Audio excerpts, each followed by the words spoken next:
Hi, my name is Andrew Sharma, and today I'm going to be talking about the Iran-Contra scandal, which took place during Ronald Reagan's second term as President of the U.S., or more precisely, during 1984 through 1987. The main premise of this scandal is that known and unknown members of the CIA and the executive branch broke the U.S. law which set in motion the Iran-Contra scandal. Way back in 1961, Silvio Mayorga, Tomás Borges, and Carlos Fonesca Amador founded the Sandinista National Liberation Front, also known as the Sandinistas. The Sandinistas were a communist organization that took down the Somoza dictatorship in 1979 after 46 years of ruling and established their new socialist government in Nicaragua. Some Americans disliked the communists in Central America and wanted them gone because they had ties with the Soviets. That same year, in 1979, a group of people named the Nicaraguan Democratic Force, also known as the Contras, started to show force against the Sandinistas. A while before that, on September 27, 1980, the dictator of Iraq, Saddam Hussein, decided to invade its neighbor, Iran, because of border disputes over a waterway named Shatt al-Arab. But the real reason was that Saddam Hussein did not appreciate the Islamic government next door. This act started a bitter war that lasted 8 long years and destabilized both countries.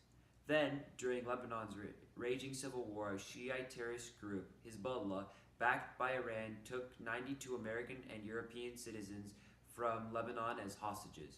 When Hezbollah took these hostages, the Reagan administration could not negotiate with them due to his oath that under his watch the U.S. would never negotiate with terrorists.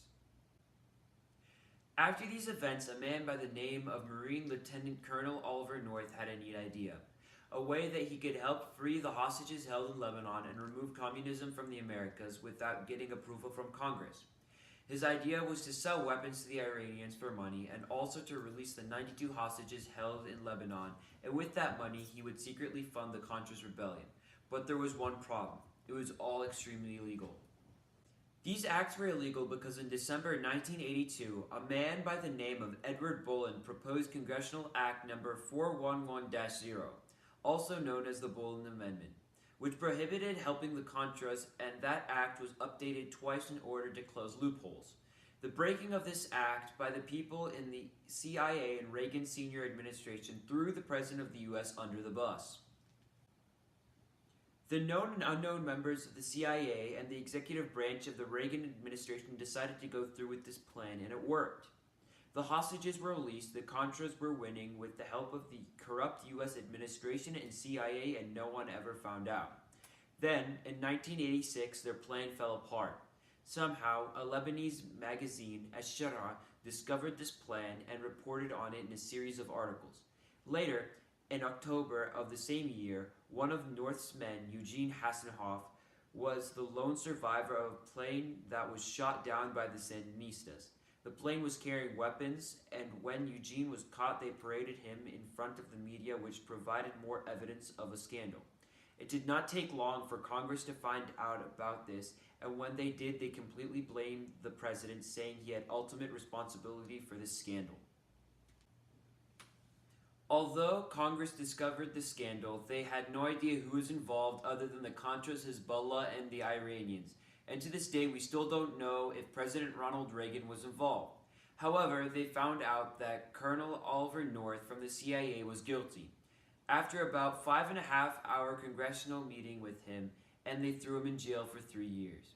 They also found Admiral John Poindexter and Robert McFarlane, who were at separate times Reagan's national security advisors, to be guilty.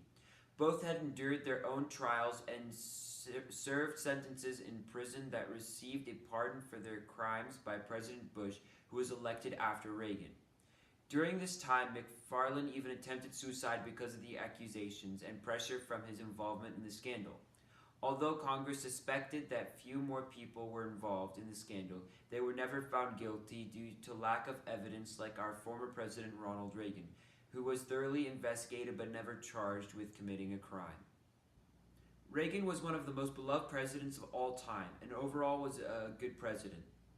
The Iran-Contra scandal barely affected his presidency because he was so popular in the first place. His popularity most likely saved him from being hated or even being impeached.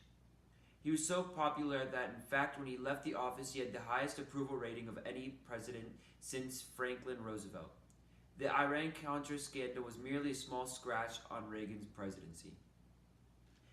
In summary, the Iran-Contra scandal was a miscalculated act committed by some of the CIA and those who approved of it in the higher-ups of the Reagan administration, including possibly President Reagan himself. Although this happened, it is surely not anything to be proud of and should be viewed in modern-day America from the perspective of learning from it in hopes that it will never be repeated again. Such a scandal at one point could have terminated the presidency of even a popular president.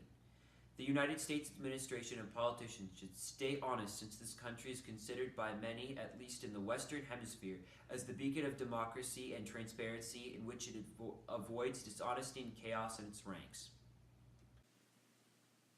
Thank you so much for watching, and peace out.